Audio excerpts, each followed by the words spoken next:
Harvard researchers estimate the average person is lied to between 10 and 200 times a day. Small lies, big lies, lies dressed up as kindness. And most people never notice, but you do. You heard it before they finished the sentence. You felt it before they even opened their mouth. And the strangest part is you don't see it as a gift. You experience it as a burden. So when did this start? When did you become the person who can't sit across from someone without knowing somewhere deep inside that something is off? Maybe you've always been this way, or maybe not. Maybe you were that child who spent their time watching people instead of talking, who noticed when someone's smile was fake, the one who figured out early that what people say and what people actually mean are two completely different languages, two completely different stories. But you learned to read both.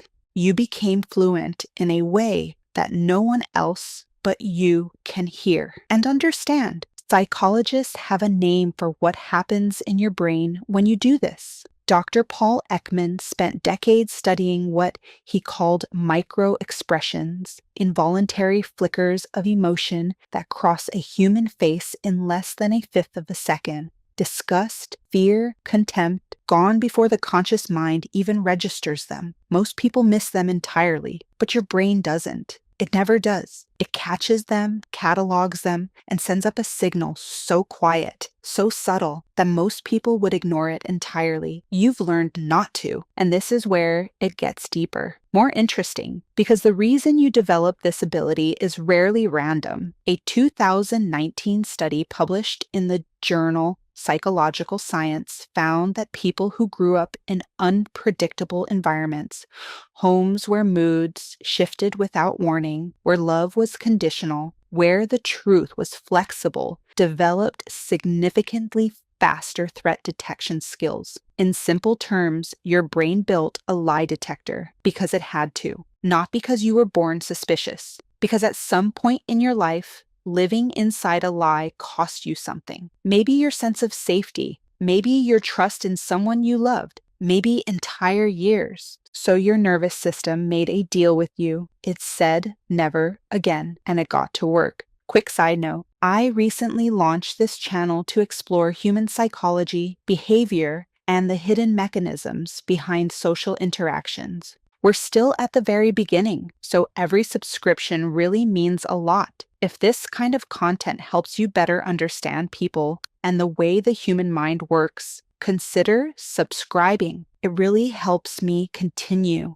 and create even more in-depth videos. Thank you, and let's continue. The anterior insular cortex, the part of your brain that processes gut feelings, runs hotter in people with this background. The amygdala, your internal alarm system, fires faster. Researchers at the University of California, Berkeley, found that people who score high on emotional attunement process social incongruence, the gap between what someone says and how they say it, at a speed that bypasses conscious reasoning entirely. You don't think your way to the truth. You arrive there before thinking even begins. That feeling in your chest when someone looks you in the eye and tells you exactly what you want to hear. That's not paranoia.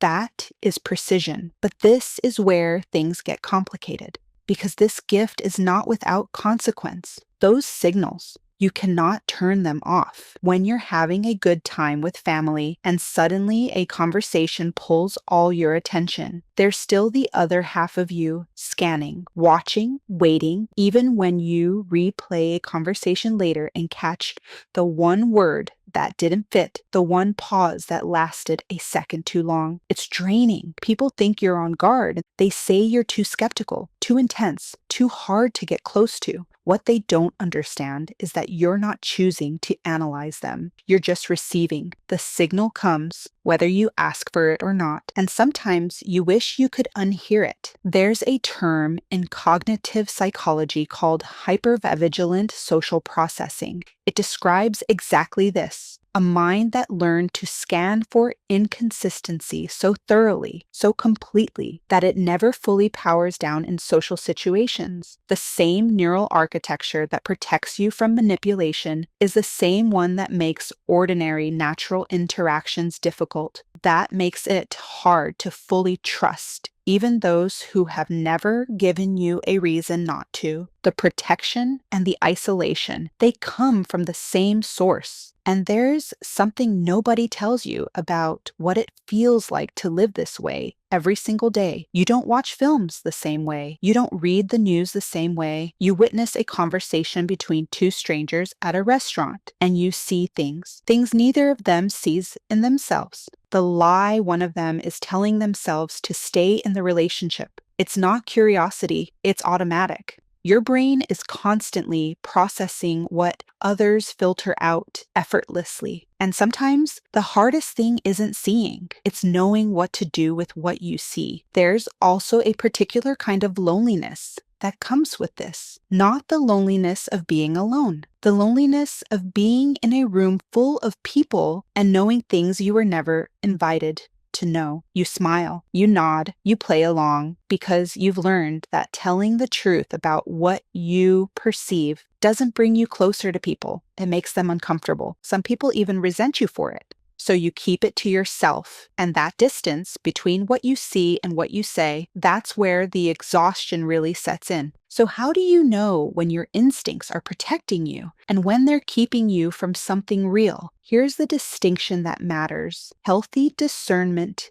is a filter. It slows things down, asks for evidence, watches for patterns over time. Hypervigilance is a wall. It renders a verdict before the evidence is even in. If you catch yourself deciding someone is lying before you've given them the space to be honest, that's not your gift talking. That's your wound. The question is not whether you can read people. You can. The question is whether you're reading what's actually there or whether you're reading the ghost of someone who hurt you, someone who looked just like them. Because here's what a study demonstrated. Published in Cognition in 2021, it found that people with high accuracy in deception detection were not simply distrustful. They were calibrated. They stayed open longer. They collected more data before deciding. They weren't the most suspicious people in the room. They were the most patient. That is the difference between a skill and a reflex.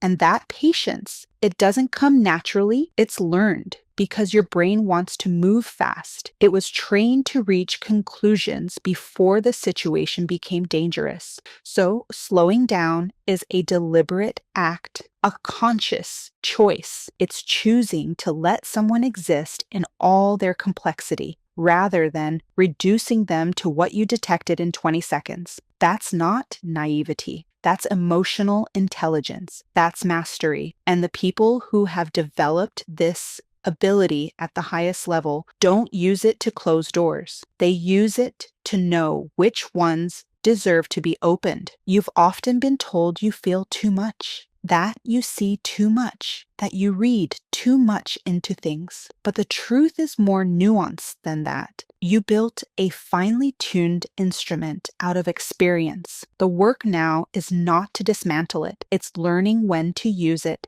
and when to set it down. Because the people who deserve to stay in your life are not afraid of your perception. They're not uncomfortable when you go quiet. They don't scramble when you ask a direct question. They meet your gaze and they hold it. And somewhere in your body, in that place that is never wrong, you will feel the difference between someone who has nothing to hide and someone who is working very hard to seem like they don't. You already know that feeling. You've known it your whole life. And when you finally meet those people, something rare happens.